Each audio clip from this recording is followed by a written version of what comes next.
السلام عليكم. هل تعلم بأنه أول نظام يتوضع في العالم بفصل الدين عن الدولة أو ما يسمى بالعلمانية وضع وين؟ في أي مكان في العالم وضع في مكان واحد كبداية، اللي هو في مملكة كوش. عن طريق منو؟ عن طريق الملك أركماني. طيب أركماني تصرف كده ليه وعمل الحكاية دي وبدأ كأول ملك في الكرة الأرضية دي يعمل النظام ده، لأنه كان زمان الكهنة بيرسلوا رسالة من معبد آمون للملك بأنه يعزل نفسه وينتحر، والرسالة بتكون موقعة بتوقيع اسم الإله آمون.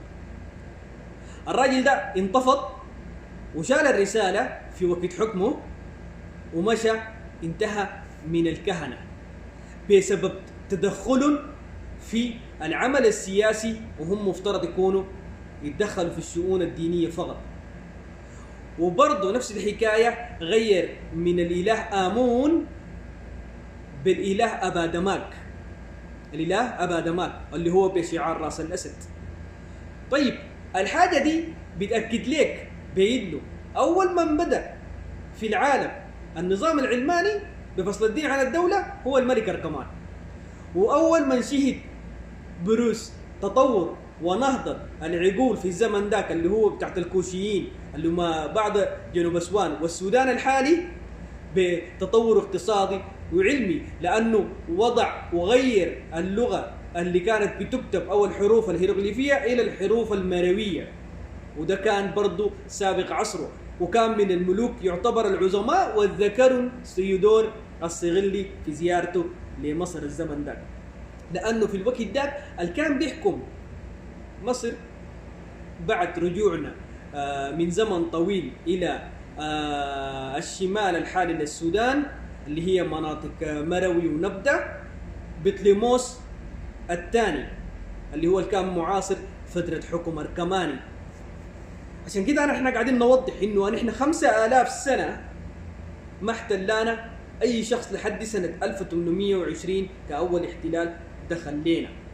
والكلام ده أنا بوجهه للفيديو مرات اكتبوا في التعليقات، أمشي شوف الزمن داك الحاكم ده منه. نحن لما نجي نقول في يونان وإغريق ورومان وما عارف وشركس، الكلام ده ما قاعدين نجيبه من فراغ، نحن بنجيبه من حقب تاريخية موجودة لا ينكرها إلا جاهل. عشان كده في الزمن ده كان بطليموس الثاني حفيد ولد بطليموس الأول، وبرضه اللي اتنصب بعد بطليموس الثاني اللي هو بطليموس الثالث.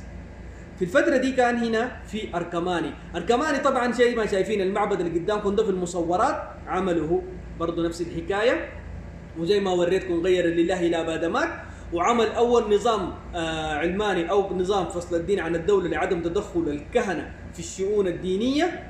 وفي نفس الوقت أول هرم اتبنى في مروي كان بناه برضو أركماني، والملك ده كان عظيم. زمان كنا بنشوف لنا واحد إغريقي بيقول عظمة على عظمة يا سيد، وكان لابس طربوش تركي. نحن برضو بنقول هنا عظمة على عظمة يا كوش وعظمة على عظمة يا أركماني.